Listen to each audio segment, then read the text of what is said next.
Her flaw was her fate's curse, a shameful secret that stained her family's honor.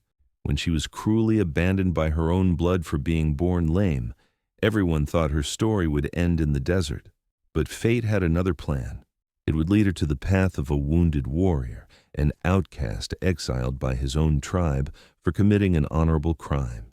This is the impossible story of how two broken souls became each other's greatest strength. In the Gazelle tribe, a woman's grace was measured by the lightness of her steps and the fluidity of her dance. That is why Zuri, born with one leg shorter than the other, was a disappointment to her tribe. Her father, a respected hunter, felt his own honor falter with every limping step his daughter took. Zuri's beauty and intelligence were overshadowed by this flaw. Her greatest pain was her twin sister Nala, who was the tribe's favorite for her beauty and perfect dance. Nala was everything Zuri was not, and she never hesitated to remind her of it at every opportunity. Everything came to a head as the tribe's most important ceremony, the Dance of Bounty, approached. This was a night when young women were chosen as wives by the bravest warriors. Nala was determined to catch the eye of Kyle, the tribe's most sought-after warrior. However, Kyle's gaze often lingered on Zuri's wisdom and quiet strength.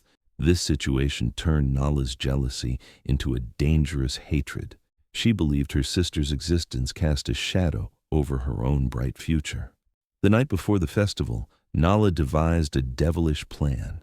She secretly broke a sacred totem believed to bring healing. Then, she ran to her father and the elders, crying. "Zuri did it," she sobbed. "She knew it was forbidden to touch the totem. I heard her say, 'If I cannot dance, then this tribe shall have no bounty.'" It was a terrible lie, but Zuri's difference and Nala's popularity made it easy for the elders to believe it. Her father, already thinking Zuri's existence was a bad omen, did not defend his daughter. To cleanse the tribe's honor and secure Nala's future, he decided that Zuri should be exiled to the Ghost Canyon. This was a cursed place from which no one ever returned. Seeing the hatred in the eyes of her family and loved ones, Zuri was driven alone toward that terrifying canyon. In the depths of the Ghost Canyon lived another outcast soul. Dakarai was the most skilled warrior of the neighboring Scorpion tribe, but his crime was not cruelty, but mercy. During a battle he had defied an order to kill a young captive child from the Gazelle tribe and had secretly helped the child escape. This betrayal had led to his exile from his tribe, never to return. Since that day, Dakarai lived alone in this canyon, hiding from the hunters of both his own people and the Gazelle tribe. His heart had frozen over against civilization and its unjust rules. One day, he heard a faint whimper on the canyon wind. Thinking it might be a trap, he cautiously moved toward the sound. In a rock hollow, he found an exhausted young woman, her foot covered in blood. When he saw the markings of the Gazelle tribe on her, a rage filled him. These were the enemies from the war that had led to his exile. His first instinct was to turn his back and leave her to her fate. But then he saw the expression on her face. It was not the look of a warrior, but the pain of a soul betrayed by her own people. It was a pain he knew all too well. Dakarai noticed the woman was lame. He knew of the Gazelle tribe's obsession with grace and perfection. He understood in that moment why this woman was here. She too had been cast out for a flaw. The warrior suppressed his hatred for a moment. This woman was not an enemy. She was a mirror presented to him by fate. Without a word, he took Zuri into his arms and began to carry her towards his secret shelter in the depths of the canyon. Zuri, semi-conscious, did not know if this imposing stranger was a savior or the beginning of a new captivity. All she knew was that when she opened her eyes, she met eyes deeper and lonelier than any she had ever seen before.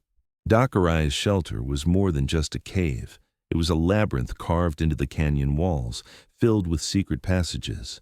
When Zuri came to, she found herself by a warm fire, her leg cleaned and bandaged. Dakarai gave her grilled meat and water, but said nothing. His eyes were constantly on Zuri, sizing her up, trying to determine if she was a threat. Zuri watched him with the same silence. The strength and tranquility in this man's movements gave her confidence, but the sorrowful distance in his eyes built a wall between them. The days passed in this silent tension. Dakarai tended to Zuri's wound and brought her food, but they barely spoke. Zuri hated being trapped in the cave. One day, while Dakarai was hunting, she tried to leave. However, with her injured leg, it was impossible to navigate the canyon's rugged terrain. Just then, on a rock ledge, she noticed a flower she had never seen before, with bright blue leaves.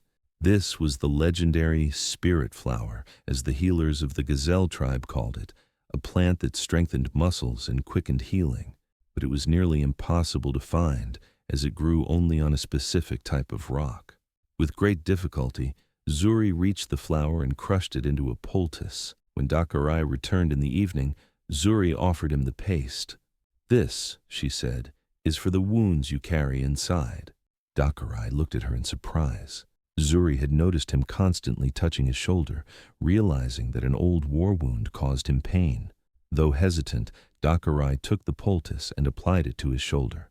The cooling and healing effect of the plant was immediate. That night, for the first time, Dakarai spoke. He told her his story, how he was exiled for saving a child. Zuri, in turn, told him of her twin sister's betrayal and her own exile. By that fire, two outcast souls saw and understood each other's wounds for the first time. However, in this fragile moment of connection, a sound was heard from the canyon entrance, a hunting horn. It belonged neither to the gazelle nor the scorpion tribe. It was the signal of the ruthless slave traders known to hunt in the region, and the sound was getting closer. The slave trader's horn was like an echo of death in the canyon. Dakarai instantly snapped into the mode of a hunter. "Get into the narrow passage behind the cave," he whispered to Zuri. "They will never find you." But Zuri shook her head. "I will not leave you here alone with them." A flicker of astonishment appeared in Dakarai's eyes. For the first time in his life, someone was choosing to stay and fight for him. This was the final blow that shattered the invisible wall between them. They had no time. Zuri remembered the bright blue spirit flower she had seen in the canyon. "This flower," she said, "when powdered and burned, its smoke causes temporary blindness and confusion, but it only works with a specific wind direction." Their plan was daring and dangerous. Dakarai would lure the slave traders into the narrowest gorge of the canyon, while Zuri, at the moment the wind was right, would create a smokescreen by setting the flower powders on fire from above. This would give Dakarai the advantage he needed to hunt them one by one.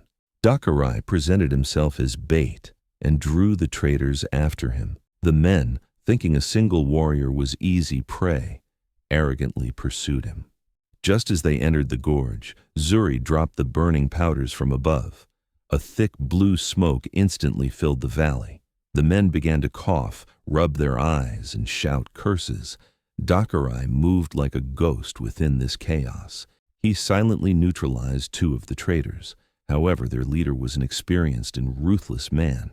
He began to climb up to escape the smoke and noticed the ledge where Zuri was hiding.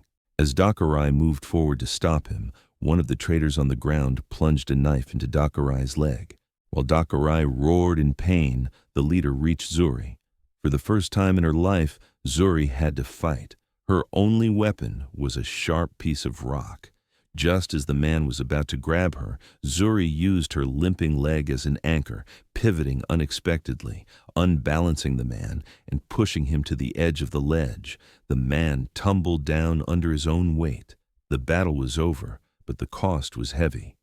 Dakarai's leg was bleeding, and in Zuri's hand was something she had torn from the slave trader's neck, an ivory necklace belonging to the gazelle tribe, worn only by noble hunters.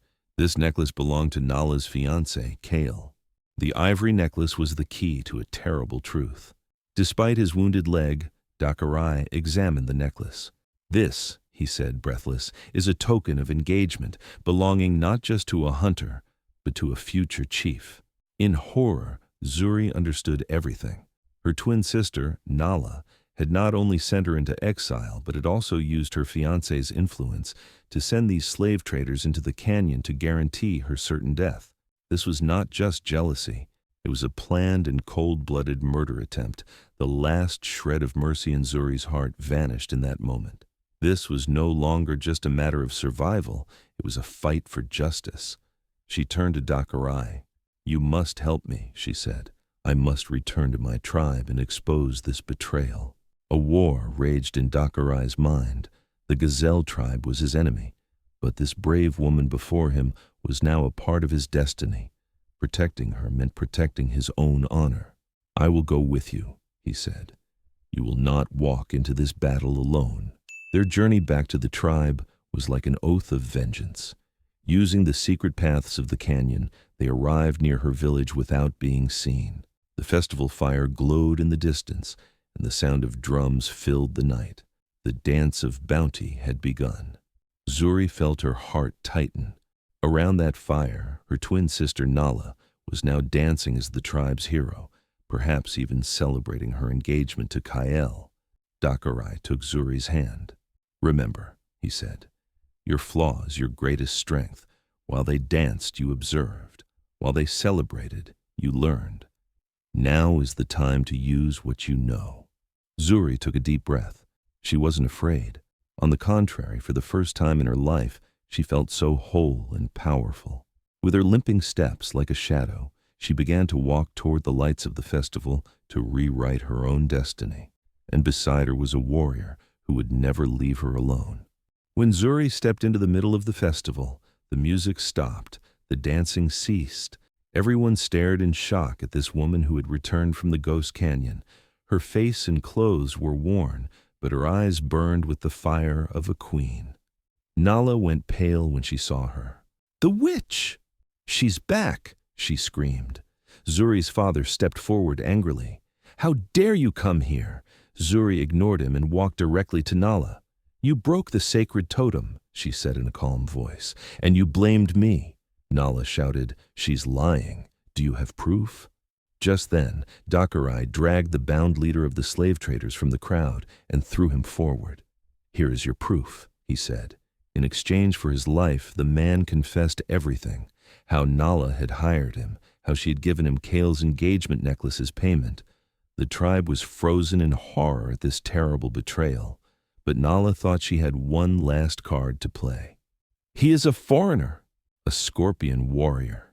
How can you trust his word?" she shouted. Zuri replied, "You will not trust his word, but my knowledge." She turned to the council of elders. "The totem you broke was made from the weeping tree, a secret known only to our tribe. But you didn't know that, because while you were dancing, I was listening to the elders." Zuri turned to her father. "Go and look in Nala's carved box in her tent. She keeps the real pieces of the totem inside, because she is arrogant enough to keep it as a trophy."